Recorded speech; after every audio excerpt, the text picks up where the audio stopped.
Hi friends, இது முருங்கைக்கீரை சாம்பார். சாம்பாரில் முருங்கைக்கீரை போட்டிருக்கோம். இதில் என்ன ஸ்பெஷல் கேட்குறீங்களா?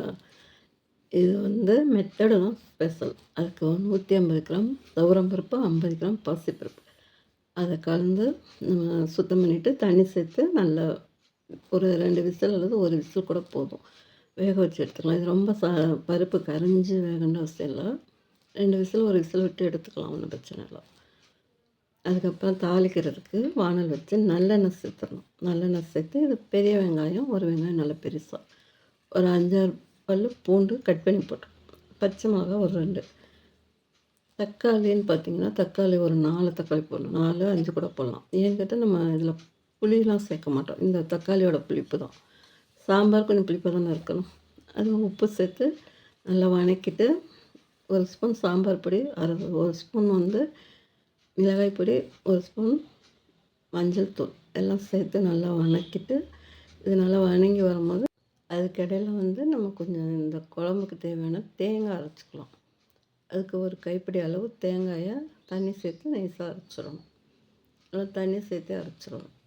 இது நல்லா வணங்கிடுச்சு. வணங்கினதில் கொஞ்சமாக தண்ணி சேர்த்து அப்படியே மூடி போட்டு வச்சிடணும். கொஞ்சம் நேரம் கொதிக்கட்டுன்னு. இதில் நம்ம கீரை போட்டுலாம் ரொம்ப நேரம் கொதிக்க விட மாட்டோம். அதனால் அது அப்படி கொஞ்சம் கொதிக்கட்டும். அதுக்கு இடையில் பாசிப்பருப்பு துவரம்பருப்பு கலந்து போட்டோம். அது வெந்துடுச்சு. 2 விசில் தான் விட்டால் நல்லா வெந்திருக்குது. பாசிப்பருப்பு நல்லா கரைஞ்சிடுச்சு. துவரம்பருப்பு கொஞ்சம் கப்பதம் இருக்குது. அதுதான் நல்லாயிருக்கும் அதுக்கு கீரை சாம்பாருக்கு. இதை அந்த பருப்பு எடுத்து இதில் சேர்த்துடணும். இதில் சேர்த்து நல்லா கிண்டி விட்டு அரைச்ச தேங்காயும் அதில் சேர்த்துடணும். அரைச்சி வச்ச தேங்காய். சாம்பாருக்கு நம்ம தேங்காய் ஊற்ற மாட்டோம். ஆனால் இது கீரை சாம்பாருங்கனால தேங்காய் ஊற்றினா சூப்பராக இருக்கும். இது பெருங்காயத்தூள் எல்லாம் போட்டு 2 கைப்பிடி அளவு முருங்கைக்கீரை அதில் போட்டு, முருங்கைக்கீரையை போட்டு ரொம்ப கொதிக்க விடக்கூடாது. ரொம்ப கொதிக்க விட்டிங்கன்னா கீரையோட கலரே மாறிடும். அதனால் ஒரு கொதிக்கும் போது ஆஃப் பண்ணி வச்சிடணும். ஆஃப் பண்ணிவிட்டு இதுக்கு ஒரு தாளிப்பு. தாளிப்பில் என்ன சேர்ப்போன்னு பார்ப்போம். அதுக்கு முதல்ல வானல் வச்சு வானலில் நெய் சேர்க்கணும்.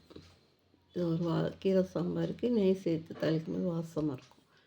அதெல்லாம் ஒரு 5-6 சின்ன வெங்காயம் போட்டு 2-3 காஞ்ச மிளகாய், கொஞ்சமாக ஜீரகம். இதுக்கு கடுகு, வெந்தயம் அந்த மாதிரி எதுவும் போடக்கூடாது. என்ன போட்டால் நம்ம கீரை சாப்பிடும்போது அதில் வாயில் தென்படும், அது கசப்பு தன்மை கிடைக்கும். அதனால் வெறும் ஜீரகம் மட்டும் தாளிக்கணும்.